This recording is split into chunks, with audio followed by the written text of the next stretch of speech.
on earth might you find a highway sign reading, "Park here," without any place to actually park your car? Possibly at the place Luke Burbank is about to take us to. It's important to me to have this little path, and it's a snake path through all these bushes and trees. Tom Battista is the kind of guy who tends to veer off the beaten path. When you get into here, all of a sudden, you're no longer in the city. You're in the middle of a forest.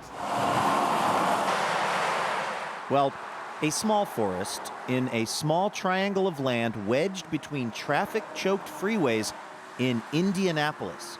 That's where, a few years ago, inspiration struck.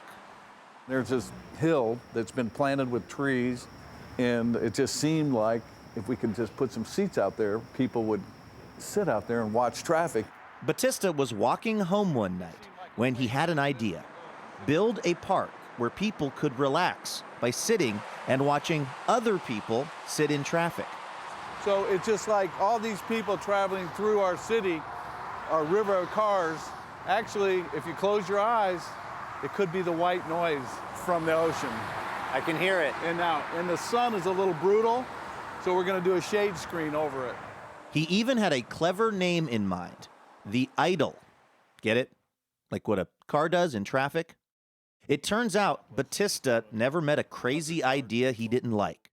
From living off the land in a cabin he built himself when he was 21, to staging a basketball game on an aircraft carrier that he leased for $1.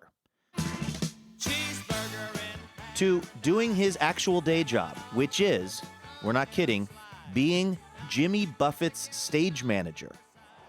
So, to him, building a park in an overlooked highway median, well, that seemed perfectly normal.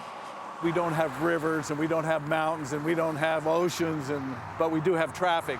I'm not saying it in a bad way. I'm saying this is what we have. Let's use what we have. It's definitely unique.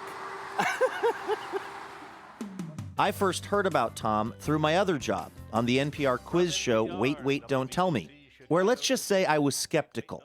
Battista says he got the idea 5 years ago while walking along the freeway, which it should be noted is almost never a sign things are going great in your life.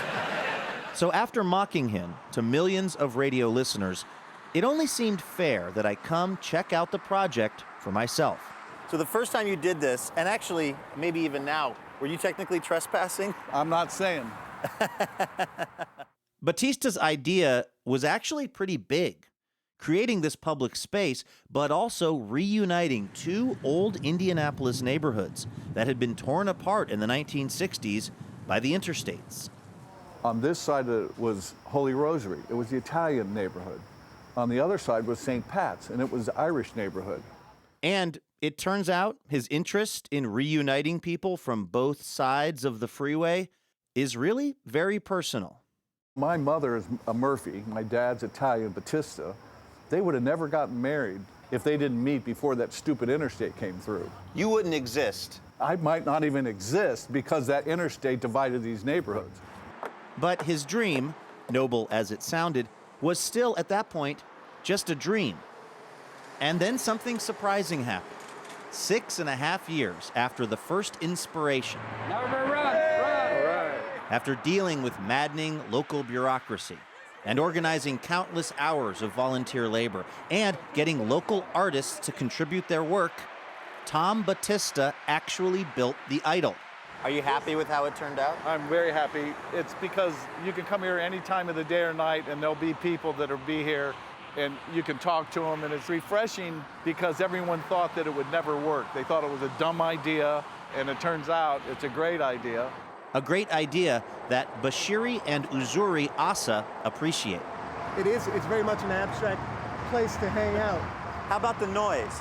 It turns into sort of a lull. It's not distracting or annoying at all. It's just like air going by.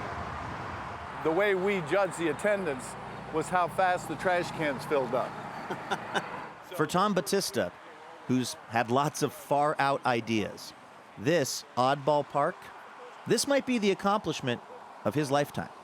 God, who would have thought, a simple thing that we were going to do with volunteer labor, and now it's this huge thing that it's amazing.